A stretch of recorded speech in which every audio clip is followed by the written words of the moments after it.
morning guys. Kakagising ko lang. And tingnan nyo, oh, naulan naman.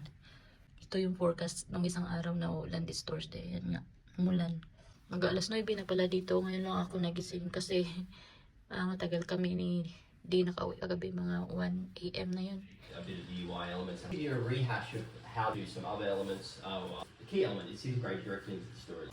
Mahina lang yung ulan kanina mga people. Pero ngayon, yan lumakas-lakas na naman yun siya. Sana hindi katulad ng dati na grabing lakas ng ulan. Kasi madami na namang ma-stranded. Tsaka lugar na may tubig baha. Malakas na siya. Pero wala masyadong hangin. Ulan lang. Yan ang sasakyan ni Bea. Ano sa tubig. Nakalublog. Nanggulo ng bahay mga people. Yan yung mga nilaban ko kahapon. Oh. Pinasok ko kasi nga maulan. Hindi pa siya masyadong natuyo ata. Pero maya maya siguro matutuyo na to. Wala na akong space sa kusina.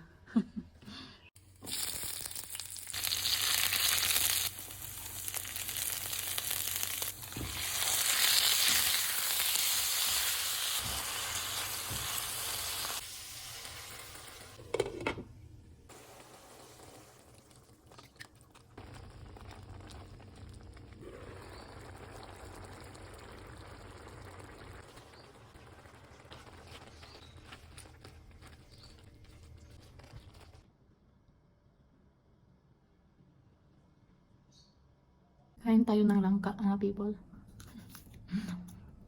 Snacks. Sarap. Matamis. Gusto ko pa naman yung buto ng langka. Lutuin ba? Kaya lang kunti lang. Ang piraso lang ba ito? 6. Bitin. Yeah, tapon ko lang after. And first, ang sarap ng langka. Tamis. Wala nang ulan dito mga people. Oh, maganda na yung panahon. Clear sky na. Yung kaibigan ko na supposedly flight niya ng 4 AM kanina. Stranded pa rin sa airport hanggang ngayon. So, 11:40 pa daw ng gabi yung flight niya. So, we'll see. Pero yan, oh, clear na. Wala nang ulan. Balik to init na naman. Yan, bilis maduyo yung ano. Yan, kanina daming tubig dyan. Ngayon, tuyo na. Yeah. Now here.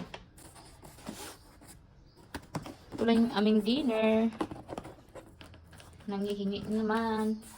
Pizza. Kailangan ko ng gunting. Is this Hawaiian? I don't know. Hehe. Ooh. Put that there. So yan, pizza tayo for tonight. Ito sa akin, Hawaiian. Ang aking paboritong pizza. Let's eat. Is it nice? Is it nice? He loves it. Can I get this toy? Can I get this toy? Huh? Ang sarap ng pizza kanina mga people. Pero may 2 piraso akong, 2 slice akong hindi naubos. So sabi ni Day, yun ata yung kakainin niya tomorrow lunch. Kasi may tira din sa kanya. And dami ko pang tutupiin. Kalahati lang yung natupi ko. Tapos yung pinadala ko kay di sa taas. Bukas ko na tapusin kasi late na dito. Ayun, natulog na yung isa, oh. Tsaka si Tia. Ako na lang yung gising ko dito. And buti na lang no yung ulan. Hindi siya nagtagal. Nag-stop ata siya ng mga bandang 1 PM. Something ganun. Hindi na siya umuulan dito. So, hindi siya worse katulad nung last time. So, kaya goods lang. Alas 12 na dito mga people. Oh.